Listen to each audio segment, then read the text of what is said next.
Darwin's Northern Immigration Detention Centre is the temporary home for 116 men. One doctor who has worked there says the NIDC is like a prison for detainees and there is a communal sense of hopelessness. This doctor is speaking out, but to do so has disguised his face and asked us not to reveal his name or use his true voice. A lot of them say, I'm depressed, I can't sleep, I can't eat, I can't find motivation to exercise or learn English or do anything constructive. But a lot of them, in terms of the most severe people, have asked me to end their life. After 6 to 12 months, most people have attempted some sort of self-harm, either due to complete loss of hope or because they hold on to the small hope that might lead to a faster end to their detention. He says many detainees starve or cut themselves and many attempt hanging or to overdose on drugs.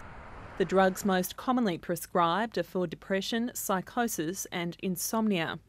Normally they'd get 1 week's supply at a time. If you know other people and you're able to ask, can I have your tablets? Can I have one of your tablets?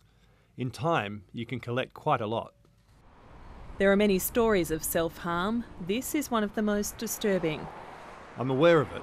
A gentleman was in a room with the health staff and he stood up and apparently took out a light bulb and chewed it in front of them as a measure of desperation to show them how upset he was at his continued detention. This is the second time he's done this in a month, and both times he expected to die as a result of it. This doctor is speaking out because he's deeply disturbed about what is happening inside the detention centre.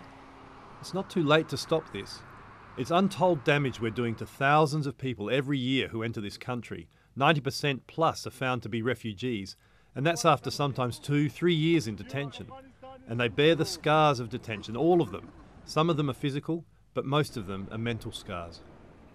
As many as 5 detainees a day from Darwin's 3 detention centres are sent here to the Royal Darwin Hospital. Many of the patients present with some mental health problems. They may be chronic anxiety, depression, and many are on antidepressive medications. Some are presenting with psychiatric illness and require admission to our psychiatric ward. Some are presenting with injuries from accidents, some are presenting with injuries from self-harm. The AMA says it's putting enormous strain on medical staff and resources. We have a policy which is foisting unfortunate detainees onto us. The other frustration is the fact that once we recognise the mental health issues and once we're able to exclude organic pathology, we are immediately sending these people back to exactly the same lock-up facility.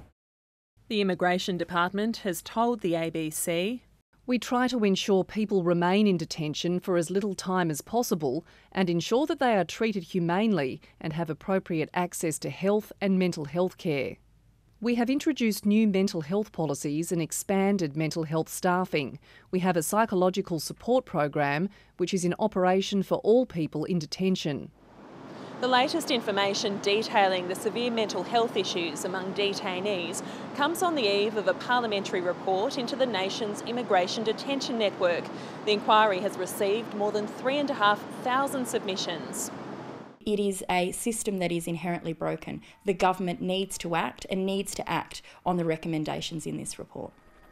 The committee has examined the reasons for riots and the length of time detainees have been held in the detention network. Amy Bainbridge, Lateline.